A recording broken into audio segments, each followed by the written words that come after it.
How do you do virtual team building? Typically when we think about building relationships, we think about that happening in person. And yet you may be in a remote team or pushed to work remotely. And so how do you build your team in a remote context? That is what this video is for. And my intention in this video is to simplify it because there's a lot of resources about team building. I actually just went even into my own bookshelf, and there is a book about a whole bunch of team building exercises that just use duct tape. I have a book that has 52 weeks worth of trust and team building exercises. I have team building exercises specifically for STEM groups. This book has 175 great group games. Friend Jim Kane wrote a book with 123 activities just using rope. And so there's a lot of ways that you can build a team. My intention in this video is to simplify it completely, to make sure that you need nothing, and to actually share a whole bunch of activities, ideas, and strategies to build and connect your team using only the images and objects that live around your context and your team's context. Let's get into it.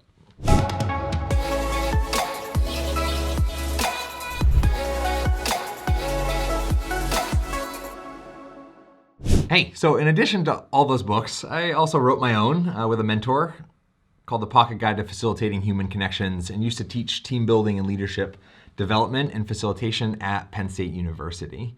I now run my own company, helping some of the top organizations and universities help build their team and make connection and engagement really easy.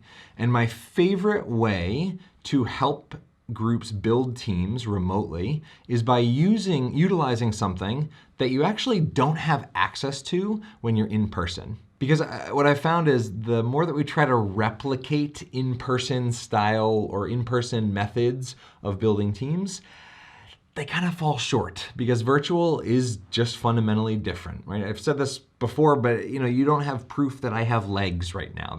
Virtual is just different. And so if we try to make virtual team building the same as in-person team building, it's kind of a bummer usually. And so my favorite way to do virtual team building is using objects that exist in your context and your participants' context. It would be extremely team building to invite your group to pause, leave their computer screen or their virtual jail cell, as I like to call it, and go grab 3 objects. Now you can give prompts for any number of intentions and purposes and focuses. 3 examples that I like are grab an object that represents a story you'd like to share with the group, grab an object that represents somebody you care about, and 3, grab an object that represents something you aspire to, or grab an object that represents a future you would like to create. One of the tools that I use oftentimes, both in person and virtually, to help build teams that I get to work with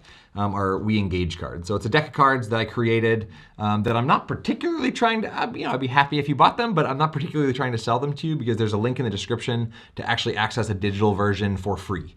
I think the information should be free, so that the deck is a collection of really great quotes and images. There's 10 plus different exercises that you can actually access. In fact, if you go to this link on the back, usually you get this link just if you buy the deck, but if you go to this link right here on the back of the deck, you can access 10 plus tutorials that use just imagery and quotes in some really cool group exercises that help connect and build your team. Now, the reason I'm sharing this is there is a card in the deck that says this: choose a card that represents a future you would like to create.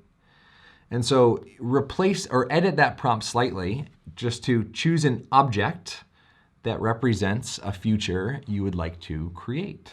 People generally surround themselves with things that have some sort of meaning to them, right? It's very rare that you walk into somebody's house and it feels like a hotel, right? People put pictures of their family on their walls. They keep little trinkets from trips they've taken, etc. And those are all, whenever you're on Zoom or whatever other platform you're meeting on, those all live all around your context. And so by inviting people to interact and grab that item, basically grab that part of their life or that file from their filing cabinet, of their infinitely long filing cabinet of life experience, and bring that up and hold it, bring it into this little box, this little camera, it completely changes the conversation. It turns an otherwise boring run-of-the-mill two-dimensional virtual meeting into this 3D connecting experience. Strategy number 2 that might be a little bit more pointed to building the strengths on your team or identifying how you can collaborate better. If you want to go beyond just relationship building into team performance and talking about the way that you collaborate with each other and how your personalities all match and blend, and you want to increase the psychological safety in the group. Relationship building is great, and sometimes you want to have a little bit more pointed conversation. So you might say, can you go choose an object that represents a unique strength that you bring to this team?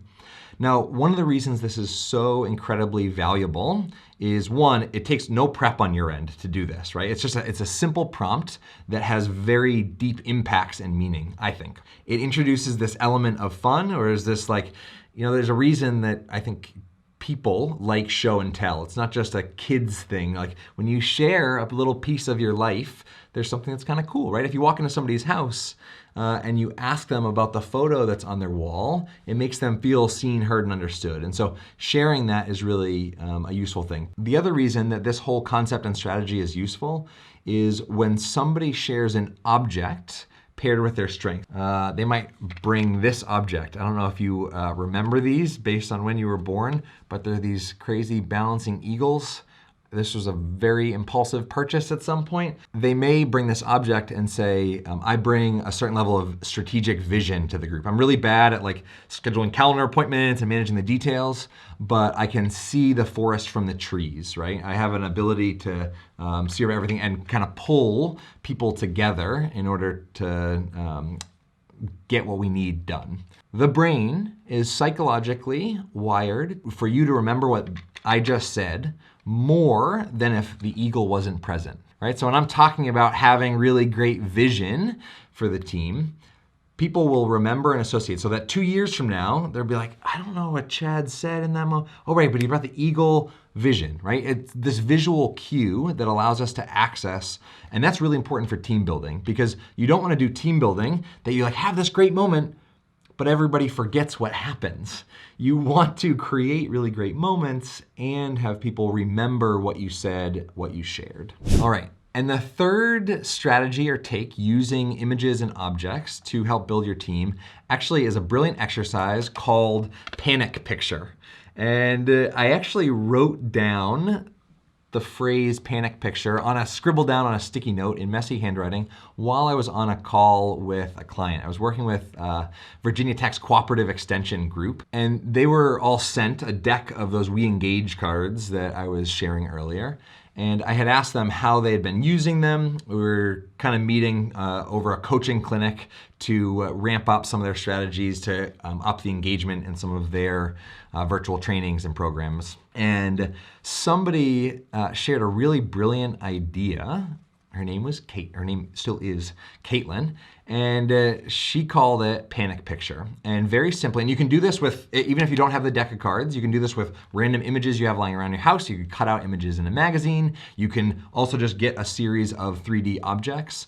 And the idea is with your group, just to kind of warm up during a meeting and hear some unexpected stories from the group and perhaps generate even a little bit of laughter. And the directions for Panic Picture are very simple. You hold up an image or an object to your camera, and you invite somebody on the call to unmute and share a story that is sparked by that image or idea. So I might hold up this, and I'll continue holding it up until I hear until somebody unmutes and shares a story about a fortune cookie or an experience they had in a trip to China or whatever it is, right? And you continue doing that. And this is really, really cool because images are like a key that unlocks something in our brain, right? When we see something, it cues all these other memories. Similar to like if you've ever smelled something and it brought back a memory right away. Images do a similar thing. They cue either memories or ideas or something to share. It's a really fun way to just generate and bring out some unexpected knowledge, sharing, laughter in your group. I think it's a brilliant idea. It leverages the brain's desire for visual and experiential information, and also is kind of just something that breaks the norm. Sometimes to build your team, you need to do something that you don't always do. If you're even watching this video and you're wanting to build your team beyond what you're just currently doing, if you just keep doing what you're currently doing, that's fine, but it's typically a very, very slow way to relationship build and get to know your team.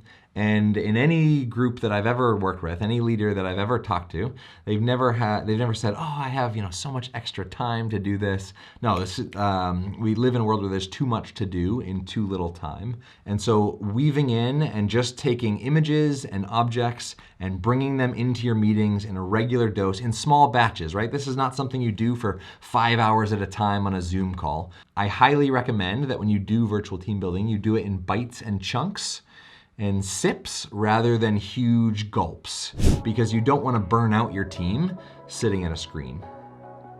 All right, this was super joyful hanging out in cyberspace with you, and I'll leave you with a random quote that I haven't even read. Surround yourself with only people who are going to lift you higher. It's a pretty fitting quote. Have an awesome day.